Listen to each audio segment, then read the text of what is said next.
할렐루야. 오늘 본문은 지난주에 이어서 고넬료와 베드로의 관계 속에서 이루어진 일을 함께 나누게 되는데, 고넬료는 경건한 사람이고 구제하는 일을 많이 한 사람이었고, 그래서 그의 행한 선행이 하나님 앞에 기억된 바 되었다, 이 말씀을 우리가 나눴잖아요. 하나님께도 인정받은 사람, 사람들에게도 인정받은 사람, 또 함께한 모든 이들에게 선한 영향력을 끼친 사람이 바로 고넬료였습니다. 근데 이와 같은 고넬료와 베드로가 만남이 이루어지는데, 이 만남이 이루어지기 전에 앞에 말씀을 보면 베드로에게 하나님이 환상을 보여주시고 또 고넬료에게도 환상을 보여주시며 이 사람들의 만남을 주선해 주신 이가 하나님이십니다. 그래서 베드로 같은 경우는 환상을 볼 때에 앞에 이제 10절 이하에 보면 그 환상을 보는 베드로의 이야기가 나오는데, 거기에 보면 각종 짐승들과 공중에 나는 새는 것들을 주시며 이걸 먹으라고 말하니까 베드로가 그 먹으라고 나온 것을 결코 내가 먹지 않겠습니다 라고 말하는데, 깨끗하지 않은 것, 속되고 깨끗하지 않은 것을 내가 먹지 않겠습니다 라고 말하죠. 이건 무엇입니까? 베드로의 율법 정신입니다. 베드로의 나름대로의 신앙입니다. 그 신앙의 관점과 율법의 관점으로 볼 때 이것은 먹을 수가 없습니다. 이건 속된 것들입니다. 그때 환상 중에 하나님께서 말씀하시죠. 하나님께서 깨끗하게 하신 것을 네가 속되다 하지 말아라 하면서 먹을 것을 말씀하잖아요. 베드로가 이상하게 여겨 꿈에서 환상에서 깨어납니다. 그러고 나자 그 후에 고넬료라고 하는 사람이 이제 사람을 보내서 베드로를 초청하게 되는 거잖아요. 그 초청을 받고 이제 베드로가 이 고넬료의 집을 가는 거예요. 갔더니 고넬료가 베드로의 발 앞에 엎드려서 그 앞에 엎드려 절을 했다고 25절은 말씀하고 있습니다. 베드로는 그러한 고넬료를 보면서 일어나라, 나도 사람이다 하면서 하나님께서 하시는 일에 대한 그 깨달음과 그 일하심을 목격하는 거예요. 베드로가 목격을 하는 거예요. 고넬료도 물론 그 하나님의 환상을 보고 하시는 일을 보게 되지만 먼저 베드로가 이걸 보고 이걸 깨닫는 것이죠. 그러면서 이제 오늘의 말씀으로 이어지고 있는데, 고넬료는 이방인이잖아요. 유대인들과 가까이 할 수 없는 사람이에요. 이것은 유대인의 율법에 정해진 거예요. 그래서 28절에 보면 베드로가 그 사람들이 모여 있는 걸 보면서 그곳에 가서 하는 말이잖아요. 28절에 보면 유대인으로서 이방인과 교제하며 가까이 하는 것이 위법인 줄 너희도 알거니와 그래요. 그러니까 유대인이 이방인과 가까이 하는 것은 유대인의 법상 위법이에요. 그런데 지금 뭐 한 거예요? 베드로는 그 이방인에게로 간 거예요. 이것은 무엇 때문이라? 하나님께서 내게 지시하사라는 말씀을 하여, 하나님께서 내게 지시하셨다. 그러니까 왔다는 것이거든요. 이들의 만남이 이루어집니다. 당시 시대적인 상황을 보면 유대인들은 이방인들과 하나 될 수가 없었습니다. 유대인들의 신앙의 의식, 율법 정신의 의식 속에는 이방인들은 하나님의 백성이 아니라고 생각을 했던 사람이에요. 그 베드로, 오늘 만난 베드로의 이야기잖아요. 베드로전서 2장 10절에 보면 베드로가 하는 말이에요. 그가 말한 것이 뭐냐면 너희가 전에는 하나님의 백성이 아니었다는 거예요. 근데 이제는 하나님의 백성이 됐다는 것이거든요. 그것이 왜 그렇게 됐냐? 그것은 전적으로 하나님의 긍휼을 입었기 때문이라는 것이에요. 이게 베드로가 이 고넬료의 사건을 통해서 깨닫게 된 거예요. 이게 오늘 본문에도 말씀하지만 35절에 보면 각 나라 중 하나님을 경외하는 하며 의를 행하는 사람은 다 받으시는 줄을 깨달았도다라고 이 깨달음을 이야기하는 것이거든요. 이게 하나님이 하시는 일을 보면서 이방인의 구원도 하나님이 이루시는 분이라는 사실을 깨달았다는 거예요. 사도 바울도 바울 서신에 보면 이방인, 유대인과 이방인들에 대한 차이를 말하는데, 로마서 11장 1절 말씀에 보면 유대인들은 아브라함의 후손으로 언약의 백성이 되었지만 그러나 이방인은 그렇지 않음에 대한 말을 하잖아요. 그런가 하면 빌립보서 3장에 보면 5절에 자기는 나면서부터 8일 만에 할례를 받았다. 이 할례를 받았다는 것은 결국 택함받은 유대인 이스라엘 백성으로서의 하나의 징표예요. 그런데 그게 히브리인이고 유대인이라는 말씀이거든요. 그러나 이방인들에게는 그런 징표도 없음을 구별하여 이야기를 하는 거예요, 바울도. 하지만 유대인들은 이렇게 하나님의 거룩한 성전에 들어와 예배도 할 수 있었지만 이방인들은 그 뜰도 밟지 못하는 이러한 일들, 그 당시에 유대인과 이방인들의 사이에서 벌어지는 그 관계예요. 막혀진 관계, 이 가까이 할 수 없는 그런 관계였다, 그런 말씀입니다. 오죽하면 유대인들 중에 기도를 하는데 무슨 기도를 했냐? 유대인들의 기도 중에 내가 이방인으로 태어나지 않게 하신 것이 감사합니다라는 기도를 했다는 거예요. 얼마나 유대인들이 이방인을 비하하며 천대하며 보았는가를 말하는 것 아니겠습니까? 이렇게 성경의 역사적으로 또는 교회의 역사에서 돌이켜보면 이러한 갈등 때문에 또는 편견 때문에 차별과 배척 때문에 역사에서도 교회 안에서도 문제가 발생되었던 사건들을 우리는 많이 목격하게 되어집니다. 초대교회 사회도 있었던 일들이었다는 말씀입니다, 이것이. 그런데 베드로와 고넬료의 만남도 역시 마찬가지 이러한 갭을 헐어버리는 하나의 동기부여가 되어졌던 사건 중에 하나였다는 것이죠. 그런데 이것이 오늘날 우리 교회 안에도, 현대 교회 안에도 이러한 모습이 발생되어져서 있음이 우리는 참 안타까운 일이기도 한 거예요. 무슨 얘기냐 하면 이 유대인들처럼 율법의 정신 또는 자기의 의 때문에 서로의 편견이나 차별이나 배척을 하면서 하나 되지 못하는 이러한 모습들이 오늘날 현대 교회도 찾아볼 수 있는 부분이 있다는 것입니다. 교회 안에도 그룹이 형성된다고 하죠. 특정한 그룹이 형성이 됩니다. 그래서 그 그룹이 형성되면 이 그룹 안에는 자기들끼리만의 그룹이 형성되고 너 같은 사람은 우리 그룹에 함께 할 수 없어. 이런 하나의 룰이 생겨지는 이러한 것들을 말하는 거예요. 여러분, 우리 교회 안에는 이런 그룹은 생겨서는 안 되는 그룹입니다.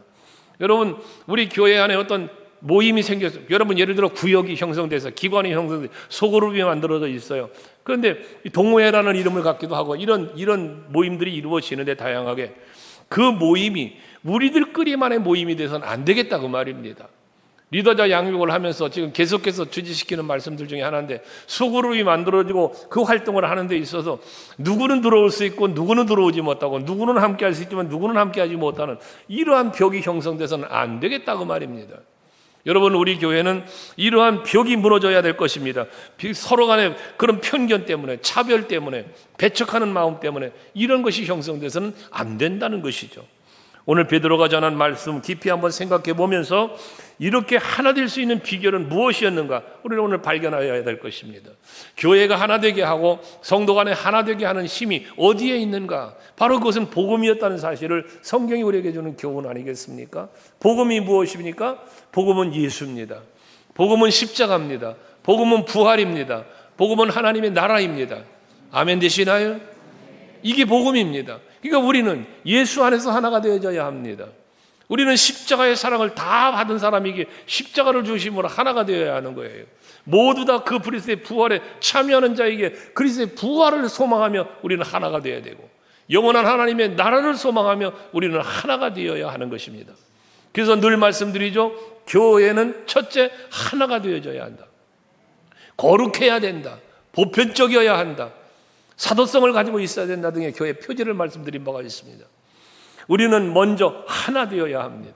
우리 소강교회 온 성도는 장로님이든 권사님이든 부유한 자든 가난한 자든 학식이 있는 사람이든 없는 사람이든 우리 모두는 다 같이 하나여야 합니다. 각자가 다를 수 있습니다. 신분이 다르고 모든 성격이 다르고 취미도 다르고 다양하게 다르죠. 그 다양한 것이 어우러져 예수 안에서 우리는 하나가 되어야 한다는 것입니다. 이 하나됨을 만드는 만드는 힘이 뭐라? 이게 복음이요, 이게 예수요, 이게 교회라는 거예요. 우리 교회는 오늘 예배하는 여러분, 바로 오늘 사도 베드로의 메시지가 이 오늘 성경 주시는 말씀이 그 말씀임을 깨달아 알고 어떻게 우리가 예수 안에 하나가 될 것인가를 찾아볼 수 있는 시간이 되시기를 바랍니다. 그건 베드로를 통하여 선포한 말씀이지만 이 본문은 베드로 이 본문만이 아니라 성경 전체를 이야기하고 예수 전체를 이야기하고 있다고 보면 됩니다.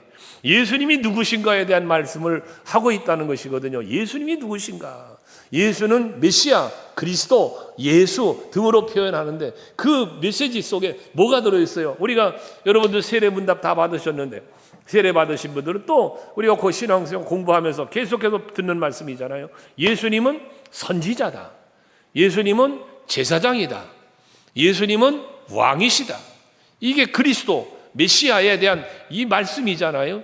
그러니까 예수님은 그 사역을 하신 거예요. 제일 처음 오셔서 선지자적 사역을 하신 거예요. 하나님 나라를 가르치고 하나님의 율법을 가르치고 말씀을 가르치고 교회가 무엇인지 가르치시면서 가르치는 사역을 하셨어요. 이 선지자적 사역이에요. 그런가 하면 우리들의 죄를 위하여 십자가에 죽으심으로 제사장적 사역을 감당하신 거예요. 그런 후에 마지막 재판장으로 심판의 주로서 재림하시죠. 왕권을 가지고 이제 오시는 예수를 말씀하는 거예요. 그래서 예수님의 사역은 이 세 가지로 이루어지고 있는데 오늘 베드로가 바로 이방인들에게도 유대인에게만 아니라 이방인들에게도 동일하신 이러한 하나님이시요 예수시라는 사실을 말씀하고 있다는 것입니다. 제일 먼저는 선지자적인 부분을 말하는데 오늘 34절을 먼저 보시면 베드로가 깨달음에 대한 이야기를 하는 거예요. 34절에 보면 내가 참으로 하나님은 사람의 외모를 보지 아니하시고 라는 말씀을 합니다. 여기 외모를 보지 아니하신다는 이 외모는 사람이 잘생겼냐 못생겼냐 갑옷을 입었냐 뭐 그런 외모를 말하는 게 아닙니다. 여기 베드로가 말하고 있는 이 외모는 사람의 어떤 외적인 조건, 이 조건을 말하는 거예요. 이 사람이 유대인이냐, 이 사람이 이방인이냐, 이 사람이 랍비냐, 히브리냐, 이걸 말하는, 이런 걸 외적인 거라고 표현하는 거예요. 하나님은 그런 걸 보시지 않는 분이라고 말씀하고 있는 것입니다. 유대인들은 유대인이다, 이방인이다, 외적인 신분을 갖고 지금 편견을 갖고 있고 여러분 배척하고 그랬던 것 아니겠습니까? 그런데 베드로의 이 말은 뭐냐? 이러한 유대인들이 가지고 있던 어떤 선민의식, 배타적인 어떤 그러한 의식들, 이런 것들이 우월주의, 이런 것들이 없어져야 된다는 거예요. 하나님 그거 안 보신다는 거예요. 그걸 말하는 거예요. 그러니까 오늘날 우리들도 마찬가지입니다. 외적인 것을 보면 안 된다는 거예요. 여러분 스스로가 나는 하나님의 자녀 맞아요. 우린 예수 믿는 사람 맞습니다. 그러나 그것이 나의 어떠한 그런 의식이 믿지 않는 자들을 대함에 있어서 잘못 대하면 안 된다고 말이요. 여러분 그렇잖아요. 이 성경은 말하지만 먼저 된 자가 나중되고 나중자가 먼저 된 자는 말씀도 있는 것처럼 여러분 지금 내가 예수를 믿고 신앙생활 잘하고 있지만 예수를 믿지 않는 사람들이 교회에 오면 여러분 이 사람들이 교회에 오면 우리보다 못하죠. 예배도 뭐 찬송도 모르지 모르고 성경도 모르고 어떻게 신앙생활하는지 모르잖아요. 그러니까 어떻게 신앙생활을 처음부터 잘하겠습니까? 그건 아니지 않습니까? 하지만 하나님은 그런 겉의 모습을 보는 게 아니에요. 그 중심에 예수를 믿는 마음이 있느냐 없느냐 그 중요한 거잖아요. 여러분 믿지 않은 사람이 처음 교회에 왔어요. 예수 믿어보겠다고 온 마음이잖아요. 우리 그 마음을 인정해 줘야 되는 거예요. 근데 그 사람이 와서 찬송도 못 불러? 이 사람 찬송도 못 부르는 사람이 교회에 왔어? 그럴 겁니까? 아니잖아요. 응? 처음에 예배 오면 주일날도 왔다가 어떤 데는 안 오다가 막 이러잖아요. 근데 아직까지 신앙이 성숙하지 못했으니까요. 그런데 그 사람 보고 너 주일날도 제대로 못 나오면서 교회 오지 마. 그럴 겁니까? 아니잖아요. 여러분 우리는 내가 선민이 되었고 내가 어떤 그 신앙생활 하는 데 대한 우월적인 생각을 버려야 된다는 거예요. 연약하고 뭔가 부족한 사람에서 오히려 도와주고 이끌어주며 주님의 품으로 나아올 수 있는 길을 열어주는 일을 해야 된다는 거죠. 여러분 전도도 그런 거예요. 예수 믿지 않은 사람에게 전도할 때 그 사람에겐 신앙이 아직 없어요. 아직 교회에 대해 몰라요. 예수 몰라요. 그럼 모르는 그 사람은 부족함이 있죠. 부족하지만 나와서 자꾸 예수를 알고 보니까 어라 예수님 이런 분이셨구나. 교회는 이런 곳이구나. 알아가면서 신앙생활 잘하게 되는 거예요. 그렇죠? 그렇게 되도록 이끌어주는 분, 이게 우리들이 되어야 된다는 거예요. 할렐루야. 그래서 우리는 울타리를 쌓으면 안 되는 거예요. 교회는 여러분 담을 쌓으면 안 되는 거예요. 이걸 헐어버려야 되는 거예요. 누구든지 올 수 있어야 되는 거예요. 지나가는 거지도 올 수 있는 거고 깡패도 올 수 있는 거고 도둑놈도 올 수 있는 거예요. 강도도 올 수 있는 거예요. 여러분 교회는 그런 사람이 와서 변화가 되는 거예요. 제가 양재동에서 목회할 때예요. 거지 아저씨들이 왔어요. 거지 아저씨들이. 근데 세상에 처음에 오신 그 거지 아저씨가요. 저 뒷자리에 앉아가지고 제가 설교를 하면요. 수리채 갖고 왔어요. 그 수리채 갖고 와서 앉아가지고요. 아멘을 하는 게 아니라 옳습니다. 수리채서 와서 앉아가지고 제가 설교하면 그래요. 옳습니다. 이러고. 그러니까 예배가 어떤 의미에서 방해가 되잖아요. 그러니까 한 집사님이 그분을 이제 내쫓으려고 예배가 좀 그러니까 내쫓으려고 그래요. 그래서 제가 그랬습니다. 집사님, 그냥 두세요. 교회는 저런 분들이 오셔서 변화받는 곳이 교회 아니겠습니까? 그냥 두라고 그랬어요. 그랬더니 이제 이 양반이 그 소리를 듣고 앉았잖아요. 그다음부터는 가만히 있어요. 그리고 갔어요. 예배 마치고 갔어요. 그 당시에 교회에 오시는 거지 아저씨들 오면은 당시에 5,000원씩을 성경헌금 봉투에다 담아서 이렇게 드렸어요. 이렇게 오시는 분들. 그때 이제 장로님들이, 성도님들이 또 막 옷도 막 따뜻한 옷도 사주시고 막 그러면서 이제 그 섬길 때인데, 그 다음 한 주간이나 두 주간 지났는데 이 아저씨가 또 왔어요. 왔는데 밖에 성전 밖에서요, 뭔 소리를 외치고 시끄러워요. 나중에 알고 봤더니 이 사람이 거지 아저씨들이 저 남대문 쪽방촌에 살다가 이제 이 양재동 쪽으로 이제 구걸하러 오시는 거야. 이제 구걸하러 교회를 다니면서. 그런데 같이 온 일행 중에 술이 챈 사람이 있었던 거예요. 그러니까 그 사람이 이제 처음에 와서 옳습니다 했던 사람이 알고 보니 거지 중에 대장이요. 이 사람이 같이 왔는데 술 챈 사람 보고 너는 들어오면 안 돼. 그래 못 들어오게 하고 술 안 챈 사람만 데리고 들어왔어요, 교회를. 근데 술 챈 사람이 밖에서 나도 들어가게 해달라고 소리를 쳤다는 거예요. 어쨌거나 이분들이 변화가 돼가지고요, 양재동 매주 오셨어요, 매주. 근데 매주 오시는데, 여러분 보세요, 매주 오시는데 꼭 성경헌금 봉투에 1,000원을 담아가지고 성경헌금을 해요, 이분들이 오시면서. 우리는 이제 5,000원을 당시에 이렇게 드렸는데, 그분들 오시면서 매주 성경헌금을 하세요. 그것도 꼭 봉투도 성경헌금 봉투에 1,000원씩을 담아서 헌금을 하시더라고요. 내가 그래서 어지간한 집사보다 낫다 그랬어요. 설익은 집사, 서리 집사보다 낫다. 그런 소리까지 했습니다. 그렇게 열심히 신앙생활을 잘 하셨던 분들이 이사를 가겠다고 그랬더니 오셔서 하는 말, 목사님 죄송한데 저희들 형편 아시죠? 성남까지는 제가 못 따라갑니다.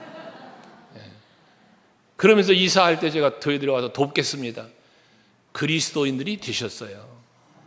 여러분 그렇습니다. 교회는 그런 것이 되어야 합니다. 누구든지 올 수 있어야 합니다. 여러분 전도 대상자를 정해 너는 안 돼 하면 안 된다 그 말이요. 누구든지 올 수 있어야 되는 거예요. 누구든지 와서 변화되는 거예요. 와서. 할렐루야. 그러니까 여러분들이 배타적 우월주의를 갖지 말라고 말이에요. 지금 유대인들에게 그게 있었다는 거죠. 그래서 베드로가 그랬던 유대인들에 대한 걸 깨닫는 거예요. 그래서 35절 말하잖아요. 같이 읽어봐요. 35절 있습니다. 시작. 각 나라 중 하나님을 경외하며 의를 행하는 사람은 다 받으시는 줄을. 중요한 단어예요. 깨달았도다. 누가? 베드로가 어떤 사람이요?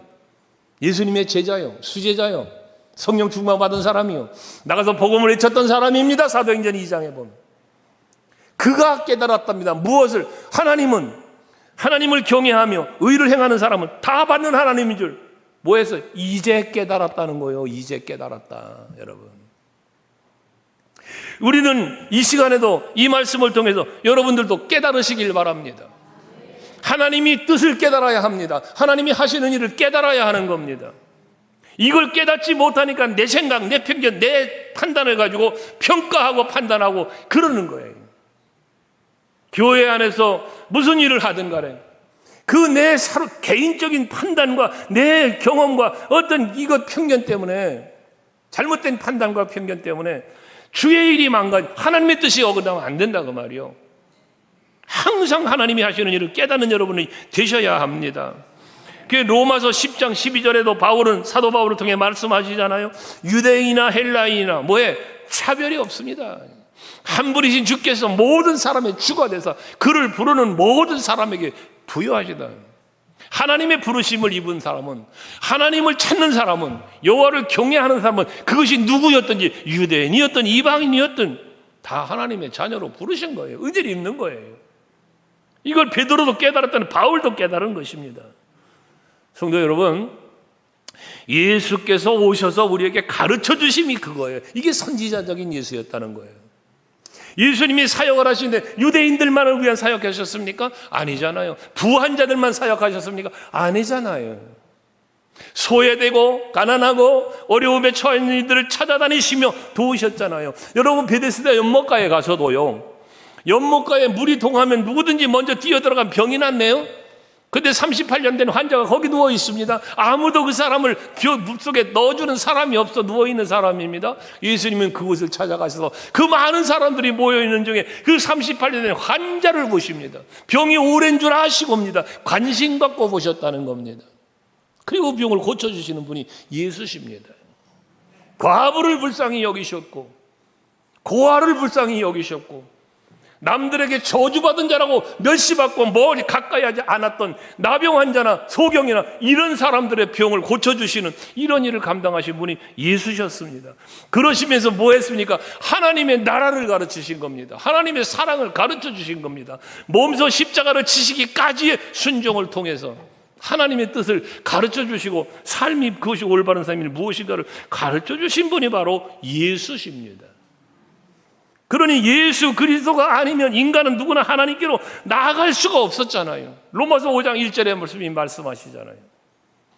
그리스도 예수로 말미암아 하나님과 더불어 화평을 누리자. 하나님과 내가 화평해지고 하나님께로 나아갈 수 있는 길이 열린 것은 예수로 말미암아 이루어졌다고 말 아닙니까? 이사야서 59장 2절에도 말하지만 우리의 죄 때문에 하나님과의 관계는 가로막혀 있었단 말이요. 근데 그 가로막혀 있는 죄 문제를 예수께서 십자가를 지심으로 해결해 주셔서 하나님께로 나아가는 길이 열려 있단 말이에요. 몸소 와서 우리에게 말씀으로 행함으로 가르쳐 주시면서 하나님의 뜻을 가르쳐 주셨고 하나님 나라를 가르쳐 주셨고 그 은혜와 사랑을 우리에게 가르쳐 주신 분, 선지자적 예수님의 사역이었다는 것입니다. 그래서 우리는 깨달아야 할 것은 갈라디아서 3장 28절에서 사도 바울을 통하여 말씀하시는 것이지만 너희는 유대인이나 헬라인이나 종이나 자유인이나 남자나 여자나 다 그리스도 예수 안에서 뭐라? 하나다. 이 하나라는 개념이 뭡니까? 동일하다 그 말입니다. 나는 잘났고 너는 못났어가 아니란 말입니다. 내가 교회 안에서 이러한 사람인데 너하고는 달라. 이걸 아니라는 겁니다. 그게 하나라는 것입니다. 어떤 의미에서 보면 여러분 지금 저 교육관에서 애기들 교육부서 아이들 다 예배를 드리고 있지만 어린 유치부 아이나 여러분이 같아요. 하나님 앞에 동일하다 그 말이에요. 그래서 우리는 항상 예수 그리스도를 통해서 유대인이나 이방인의 관계가 열려질 수 있게 되어진 것처럼 우리는 하나님 안에서 온 민족이, 온 나라가, 온 백성이, 온 교회 안의 성도가 주 안에 하나를 이루어가는 우리들이 되어야 할 것이다. 이것이 예수께서 우리에게 가르친 선지자적 사명 속에서 이루어진 것이라는 거예요. 두 번째로 베드로의 설교 가운데 보면 39절에 우리는 유대인의 땅과 예루살렘에서 그가 행하신 모든 일의 증인이다. 예수께서 하신 일의 증인이다 라고 말하면서 뭐라 말합니까? 그들이 나무에 달아 죽였다. 그들이 누구예요? 유대인이요.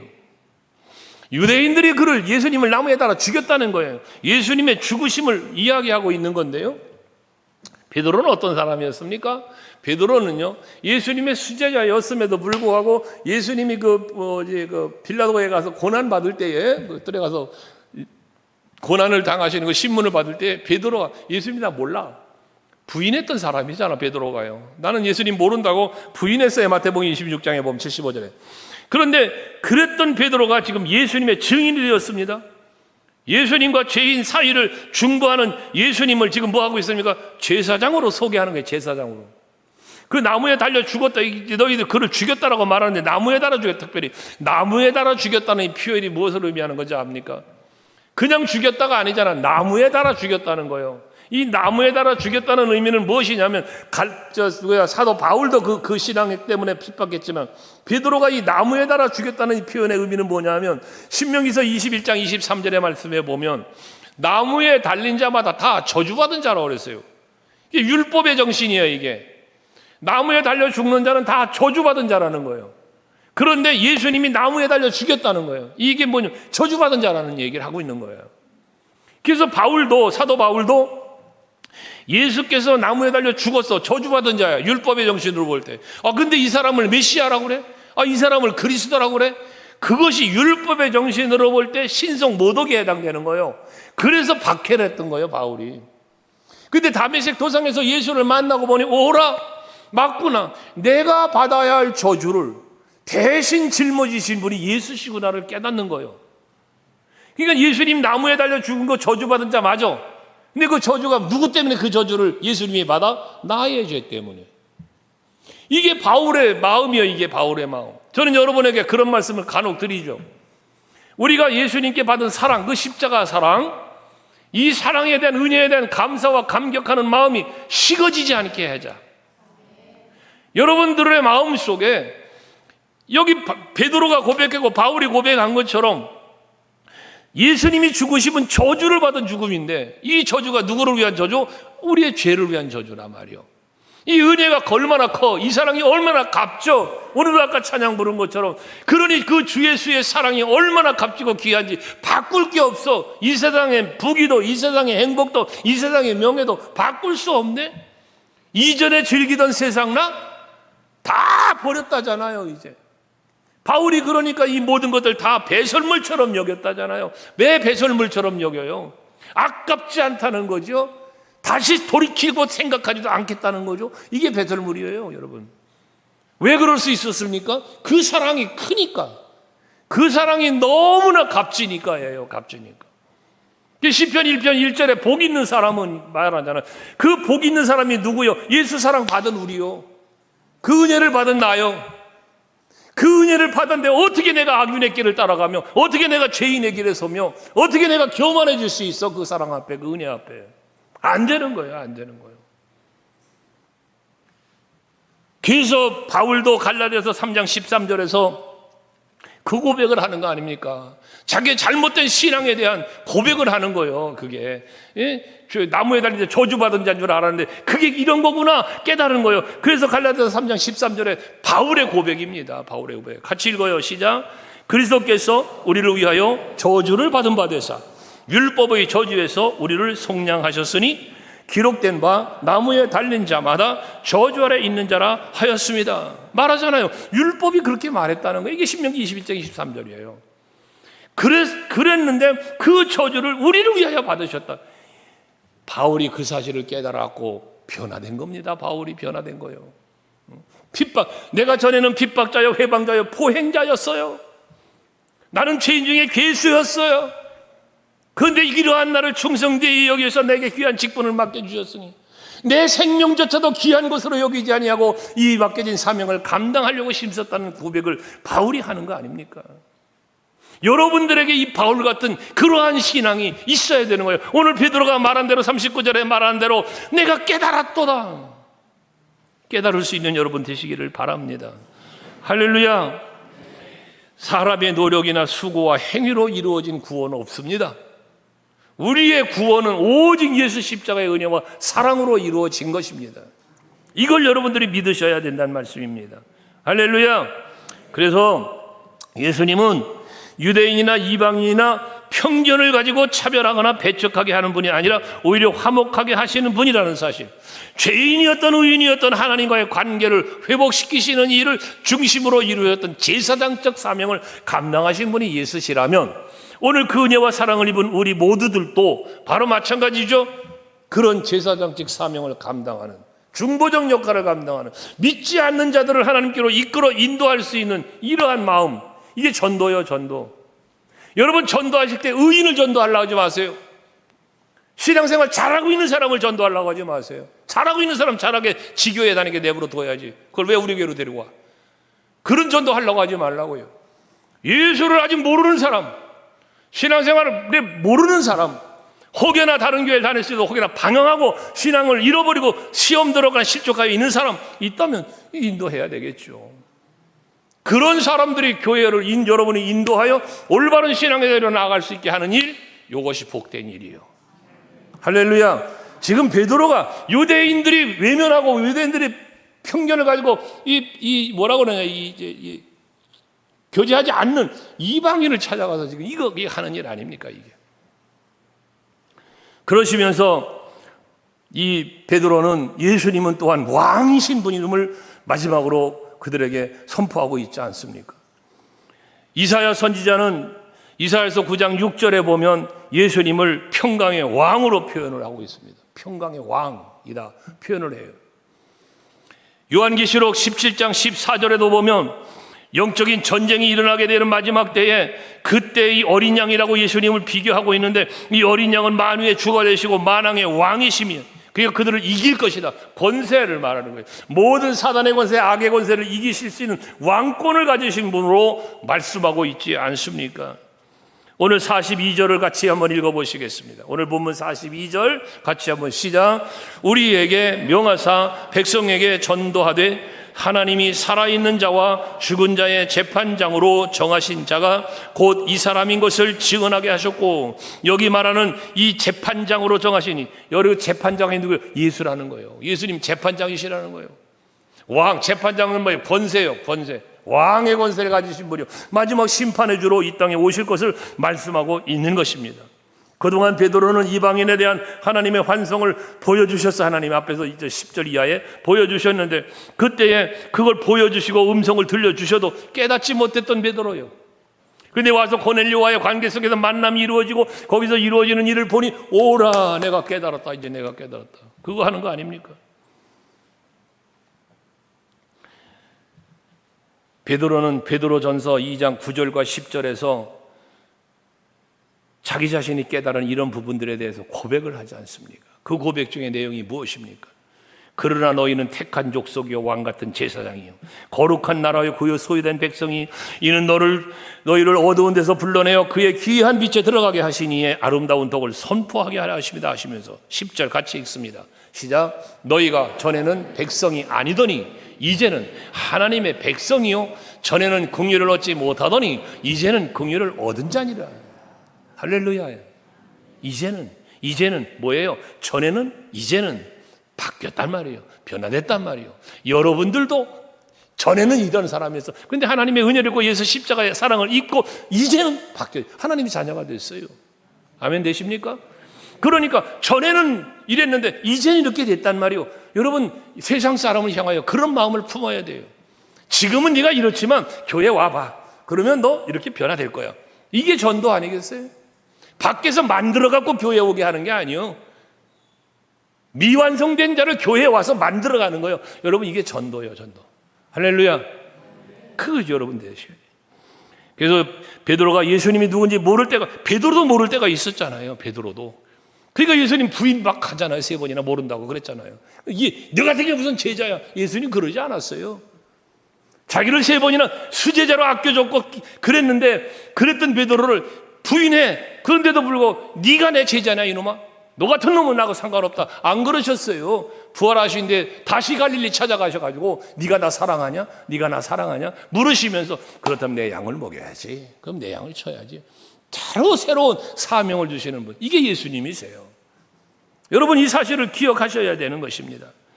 유대인만을 위한 메시아가 아니셨다는 거예요. 모든 민족을 구원하시기를 원하시는 하나님의 계획과 뜻이 예수님의 속에 있었다는 거예요. 마음속에. 그게 하나님의 뜻이었어요. 그래서 그것을 와서 선지자로서 전파했고 제사장으로서 그 죄를 사해 주셨고 이제 왕으로 심판장으로 오시겠다는 이야기를 하고 있다는 말씀입니다. 이 사실을 44절 이하의 말씀에 보면 많은 사람들이 이 되어지는 일을 보면서 성령이 저들에게 임하는 것을 보았다는 거예요. 보았다는 거예요. 그래서 45절에 보면 베드로와 함께 온 할례받은 신자들이, 베드로와 함께 온 할례받은 신자가 누구예요? 유대인이에요. 성도들이요. 이게 기존 성도들이요. 함께 온 사람들이 이방인들에게도 성령 부어주심으로 말미암아 뭐에? 논란이에요. 여러분, 하나님이 하시는 일을 보면 놀라운 일이 한두 가지가 아닙니다. 나 같은 사람을 구원해 주신 것도 놀라운 일이고요. 이 한동안 잊고 살았던 일들을 제자훈 리더 훈련을 시키다가 지나온 나를 또 다시 한번 생각나게 하시라는. 그렇지, 내가 이런 사람이었지. 그 사실을 잊어버리고 사는 거예요. 여러분, 우리는 잊지 말아야 돼요.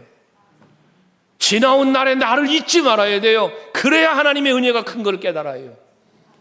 그래야 그 사랑 속에 빠져 사는 거예요. 그런데 지금의 내 모습만 보니까 교만해지고 의인 양 그러고 사는 거예요. 아니요. 여러분들은 죄인이었어요. 영원한 죄인이었어요. 그런데 나에게 영원한 하나님의 사람, 영원한 하나님의 자녀 삼아주신 거예요. 예수 십자가로. 그 은혜를 잊지 말자는 겁니다. 그 사랑 잊지 말자는 겁니다. 마치 베드로가 이렇게 깨닫고 그가 가지고 있던 판단이나 편견들을 다 버리고 이방인의 구원을 위하여 큰 역사를 이루는 앞장서는 주인공이 될 수 있었던 것처럼 오늘 우리 교회가 회복되어지고 그리고 큰 하나님의 뜻을 이뤄가는 교회로 세움을 입어가기 위해서는 우리들 마음속에 베드로와 같은 이런 마음이 있어야 된다는 것이죠.